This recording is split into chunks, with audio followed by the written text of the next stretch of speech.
O ano Apo, ready ka na ba? Opo, Lolo. Ready na po ako. Tandaan mo Apo, kailangan mong malaman ang ugali ng mga magulang mo. Opo, Lolo. Tingnan natin pagkatapos ng mga ginawa niyo sa akin.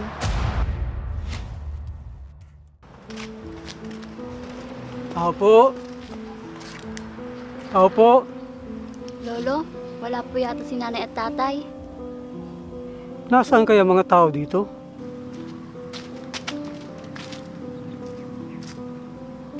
Oh, bakit kaya nandito si Papa at si Abi?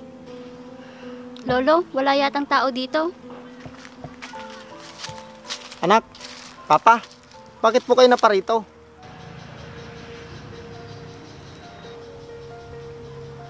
Abi, magbano ka sa tatay mo.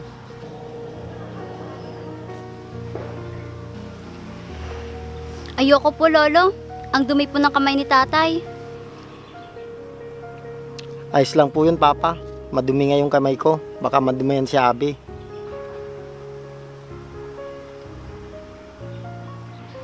Pasok po muna tayo sa loob.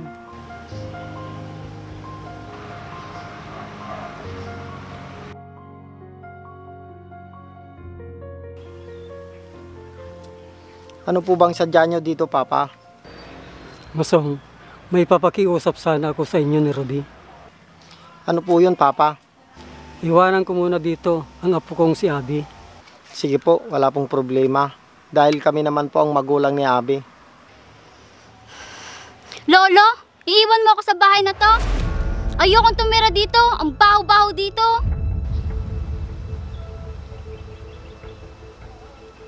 Lolo, sasama na lang po ako sa inyo. Abi, hindi pwede. May trabaho ang lolo. Hindi pwede ang bata doon. Pa, wala po ba yung yaya niya? Nakabakasyon. Kaya sa inyo ko na lang iiwan si Abi. Sige po, masasanay din po siguro siya dito, Papa. Sige na, hindi na ako magtatagal. May lalakarin pa ako. Lolo, seryoso po kayo? Iiwan niyo po ako dito? Sandali lang naman ako, Abi. Kukunin din kita dito pagdating ko. Oo nga naman, Abi. Ayaw mo ba kaming makasama ng nanay mo? Sige na nga po, Lolo. Wala naman na po ako magagawa. Salamat naman, Abi. At pumayag ka. Basta, tatawagan kita lagi. Sige, Lolo. Sabi mo yan ha. Basta, don't forget may pasalubong ha. Oo naman Apo. O sige. Aalis na ako. Mag-iingat po kayo, Papa. Sasabihin ko na lang po kay Ruby na pumunta kayo dito. Sige Apo, mag-ingat ka dito. Aalis na ako. Sige po, Lolo. Mag-iingat din po kayo. Sige po, Papa. Halika na, Abi. Pasok na tayo sa loob. Tay, bakit hindi niyo po ipagawa yung bahay niyo? Anak, mahirap lang kami ng nanay mo. Kaya hindi namin maipapagawa yung bahay namin. Mabuti na lang pala. Doon niyo ako pinatira kay Lolo. Halika na, anak. Pasok na tayo sa loob. Kami na yung bag mo.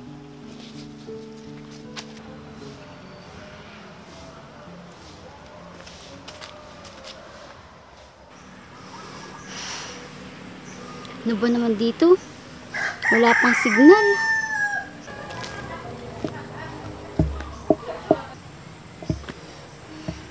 Ano ba yan? Wala man lang signal. Oh, anak, bakit nandito ka sa labas? Nasaan ang tatay mo at ang lolo mo? Si Lolo, iniwan niya nga ako dito. May inaasikaso daw siyang business meeting. Hindi ka man lang ba magmamano sa nanay, anak? Nay, mano po? Kawaan ka ng Diyos, anak. Oh, Abi, anak, ba't nakasimangot ka? Wala po, Nay. May pagkain po ba kayo sa rep? Nagugutom na po kasi ako. Anak, nakita mo naman siguro na wala kaming rep, di ba?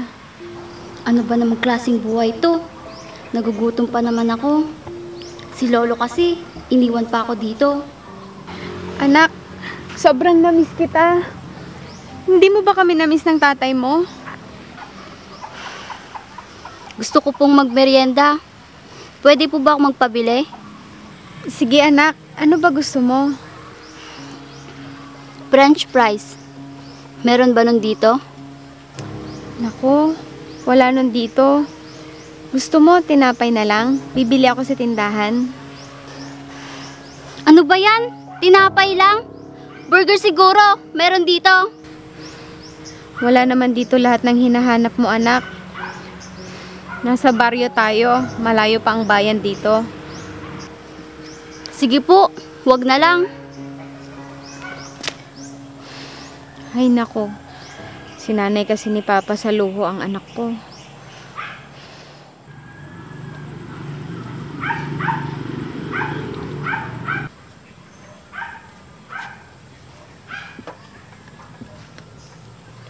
Anak, bakit ka malungkot?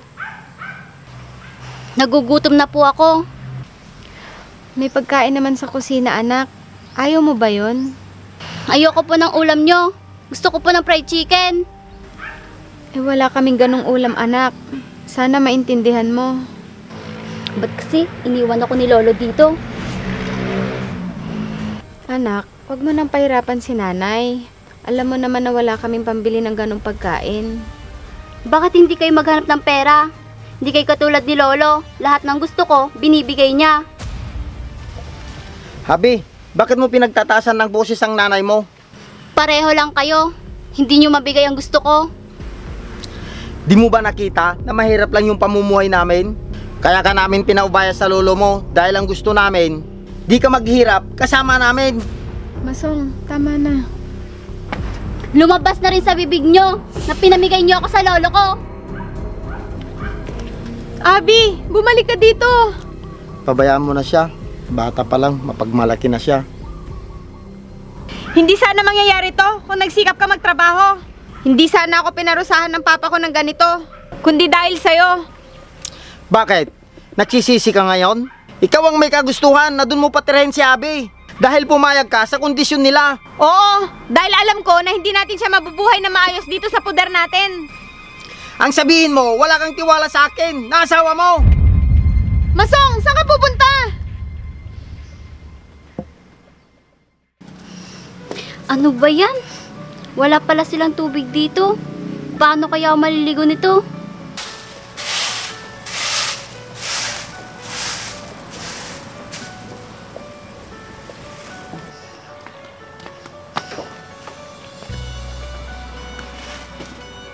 O anak, gising ka na pala. Mag-almusal ka muna at mamaya maligo ka na. Saan po ako maliligo? Doon sa poso anak. Ano po? Wala po ba kayong banyo man lang? Para doon na po ako maligo. Wala kasi kaming banyo dito anak. Sa poso lang kami naliligo. Ano ba naman yan? Anak, maganda maligo doon. Nung bata ka pa lang, doon kita pinapaliguan. Tuwang-tuwa ka pa nga eh. Ayoko nang maligo doon, Nay. Paano yan? Hindi ka maliligo hanggang di dumating ang lolo mo. Sige na nga. Sige, kumain ka na muna bago ka maligo. Sige po.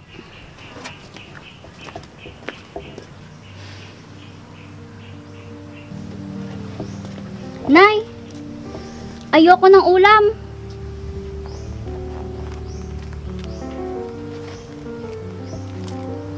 Pambili ko sana ito ng bigas namin, pero di bali na.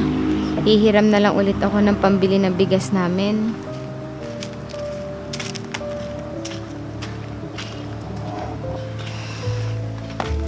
Oh, Abi. Oh, bakit nakasimangot ka na naman? Masong, pwede mo bang bilhan ng fried chicken si Abi? Bakit? May pira ka ba dyan? Ito oh, pambili ko sana ng bigas, pero di bali na lang, mangungutang na lang ulit ako. Ano? Ang dami na nating utang, Ruby. Hayaan mo na, pagbigyan mo na yung bata.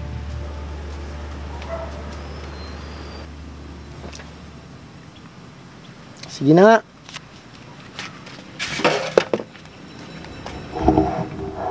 Ruby, paano yan? Ang pananim ko, binaha kaya wala tayong aanihin ngayon. Ano? Paano na tayo mabubuhay niyan?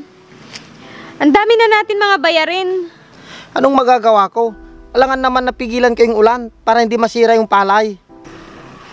Nag-aaway kaya sila nanay at tatay? Ano na kayang gagawin natin? Bakit kasi hindi ka nalang humingi ng tulong sa papa mo? Ganun na lang ba kahirap sila nanay at tatay? Di ko magagawa yun, Masong. Dahil nahihiya ako sa kanya. Papa mo siya, Ruby. Hindi naman siguro tatanggi sa'yo. Sinuway ko siya noon, kaya nahihiya na akong lumapit sa kanya. Hindi ka matitiis noon. Ama din naman ako. Kaya alam ko ang nararamdaman niya bilang ama sa'yo. Siguro, hinihintay ka lang niya na lumapit sa kanya.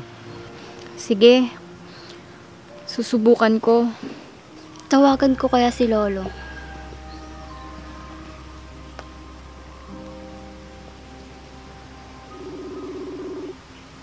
Hello po, Lolo.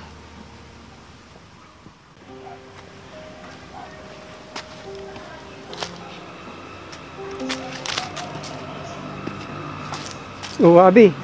Apo, Lolo? Abi, kumusta ka dito? Nasaan ang nanay at tatay mo? Papa? Ayos naman po. Papa, Mano po. Kumusta po yung biyahe niyo? Ayos naman. Kumusta naman dito si Abi? Mabait naman po siya dito. Di ba kayo inihingihan ng paborito niyang fried chicken? Lolo, ang sasarap nga po ng pagkain dito.